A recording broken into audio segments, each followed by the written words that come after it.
The autumn wind carried the scent of pine and desperation through the neutral territory, where pack borders blurred into unclaimed wilderness.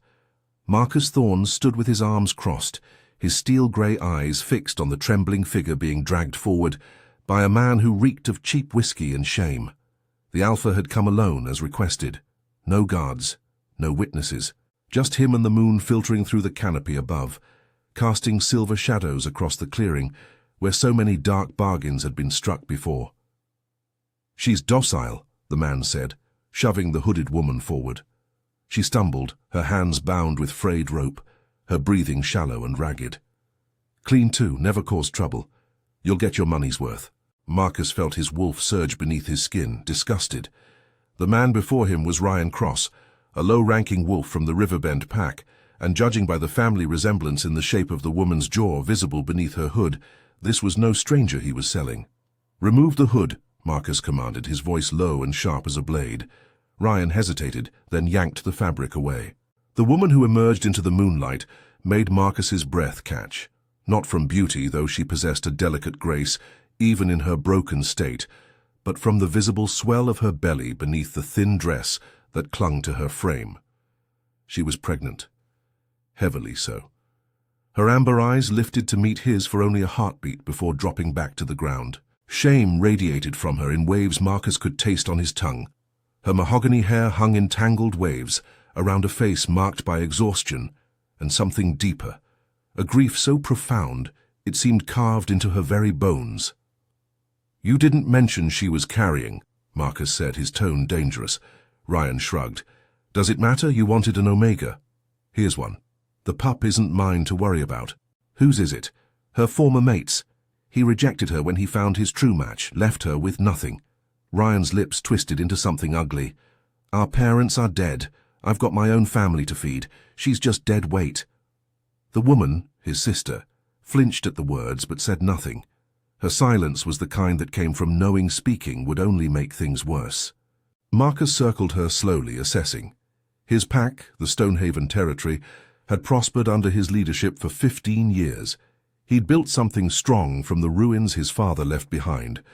But prosperity came with a price, loneliness that echoed through his empty estate, rooms that had never heard children's laughter, a table where he ate every meal alone. He'd told himself he didn't need a mate, told himself his pack was enough, but watching this broken Omega clutch her swollen belly with protective instinct, despite everything she'd endured, something in his chest cracked open. "What's your name?" Marcus asked her directly, ignoring her brother entirely. She looked up, startled that he'd addressed her. "Isla," she whispered, her voice like wind through dry leaves. "Isla Cross. And the pup, how far along?" 7 months, Alpha." The title came automatically, though they'd never met. Respect for rank was bred into every wolf's bones. Marcus nodded slowly, then turned to Ryan. "The price we discussed, you'll take it and leave. If you ever approach her again, if you so much as whisper her name in a tavern, I'll personally ensure you understand what happens to wolves who sell their own blood." The threat hung in the air like smoke. Ryan paled, but took the leather pouch Marcus tossed him, weighing it greedily before backing away into the shadows. Within moments, he disappeared entirely, leaving Isla alone with a stranger who'd just purchased her like livestock. The silence stretched between them, broken only by the forest sounds and Isla's trembling breaths. Marcus watched her fight to stay upright, pride warring with exhaustion in her features. "I won't hurt you," he said finally, his voice gentler than before. "And I won't claim you against your will. You need shelter. I need—" He paused, searching for honesty.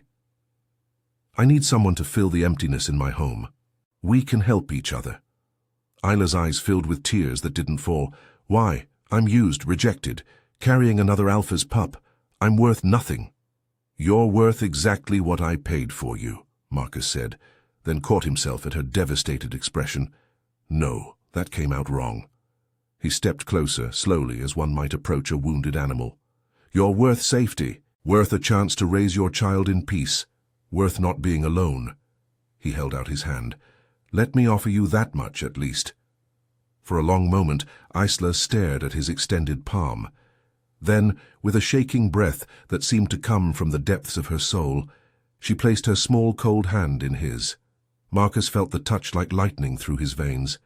Not the mate bond, but something equally profound. A promise taking shape. A future neither had expected. "Come," he said softly, keeping her hand in his. "Let's go home."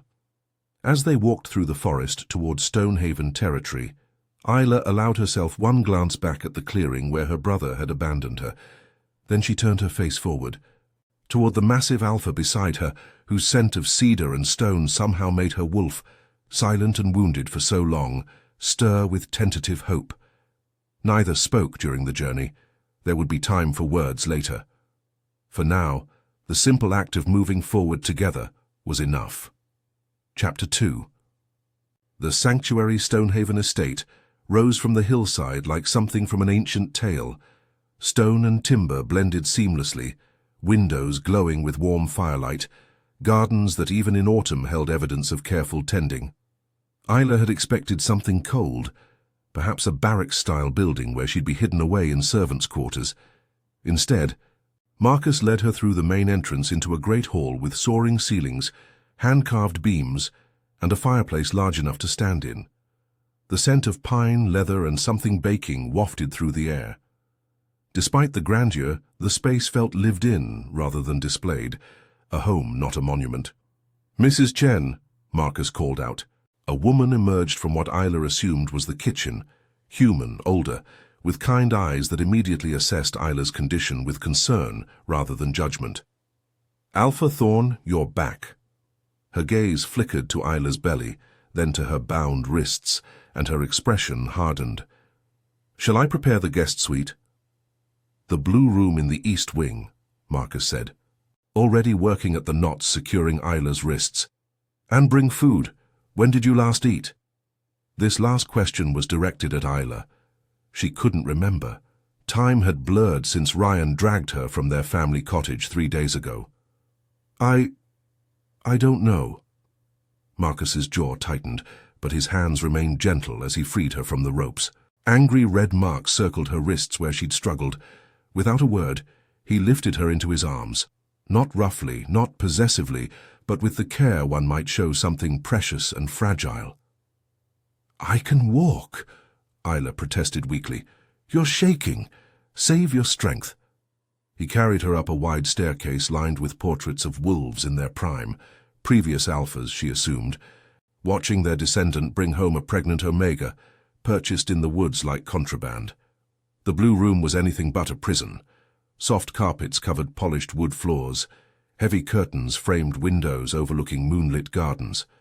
The bed looked large enough for 4 people and was piled with quilts that promised warmth. A fire already crackled in the hearth, Mrs. Chen's work, clearly. Marcus set Isla down carefully on a cushioned chair near the fire. "The bathing room is through that door. There are fresh clothes in the wardrobe. They might be large, but we'll get proper measurements tomorrow." He hesitated, as if unsure how to proceed. "You're safe here, Isla. I need you to understand that." "Why?" The question burst from her before she could stop it. "Why do this? You're a powerful alpha. You could have any omega you wanted. Why buy a pregnant, rejected—" "Don't."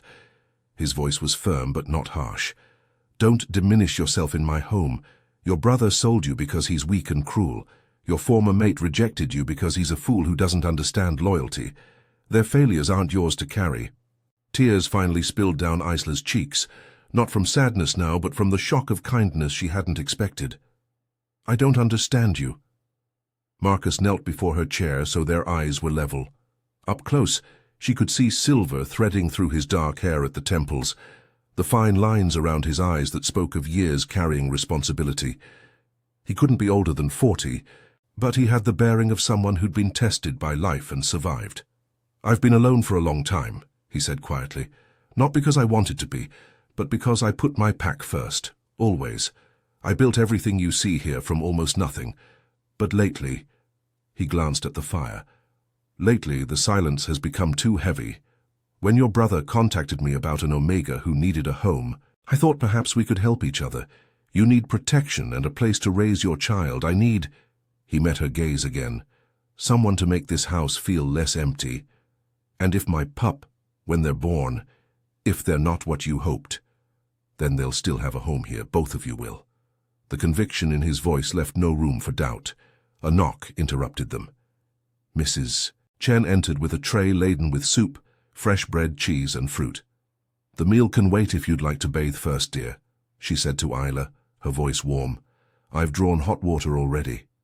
Isla's whole body ached for that bath, but hunger won out. She reached for the bread with trembling hands, then forced herself to eat slowly, despite wanting to devour everything in sight. Marcus watched her with an expression she couldn't quite read, satisfaction mixed with something protective and fierce. "I'll leave you to rest," he said, standing. "If you need anything, pull that cord by the bed. Someone will come." He moved toward the door, then paused. "Isla, welcome to Stonehaven." After he left, Isla sat in stunned silence, soup cooling in her lap. Mrs. Chen bustled about, laying out nightclothes and stoking the fire higher. "The Alpha is a good man," the housekeeper said softly. "Stern but fair. He'll keep his word." "How long have you worked for him?" 20 years. I was here when his father still ruled. May the moon accept his soul. That was a dark time, but Marcus turned everything around, built this pack into something strong and honorable." She smiled. "He deserves some happiness. Perhaps you both do." Later, after bathing away days of fear and grime, after eating until her stomach protested, Isla lay in the enormous bed and felt her pup kick against her ribs. She placed both hands on her belly, tears streaming into the soft pillows. "We're safe," she whispered to the life growing inside her. "I don't know how or why, but we're safe." Through the window, the full moon painted everything silver. Somewhere in this vast house, Marcus Thorne sat alone in whatever space he called his own, perhaps wondering if he'd made the right choice bringing home a broken Omega and her unborn child. Isla felt her wolf stir again, just a whisper of the proud creature she'd once been before rejection shattered her spirit. For the first time in months, that whisper sounded almost hopeful. Chapter 3. The Unfolding. 3 weeks passed like a gentle dream Isla kept expecting to end in nightmare. It never did. Marcus was absent often during the day, managing pack business and territory disputes, but every evening he returned to the estate and shared dinner with her in the smaller family dining room.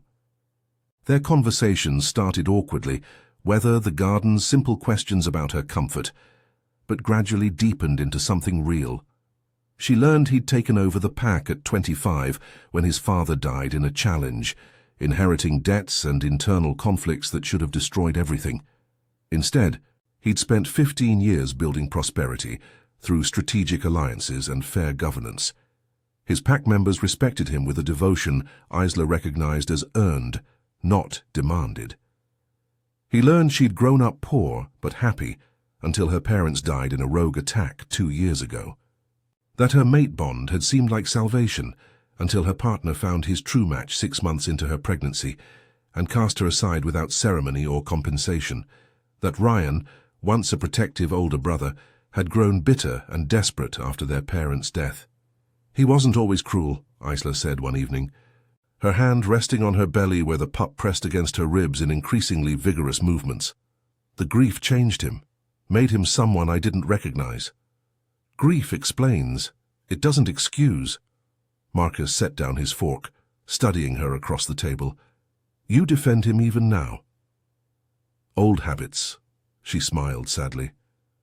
"He raised me after our parents died the first time. I was only 6. I suppose some part of me still sees that protective brother instead of the man who sold me."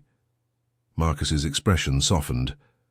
"That loyalty is a strength, Isla. Don't let anyone convince you otherwise." The pup kicked again, harder this time. Isla gasped, clutching her stomach. Marcus was at her side instantly. "What's wrong? Should I call the healer?" No, the baby's just active tonight."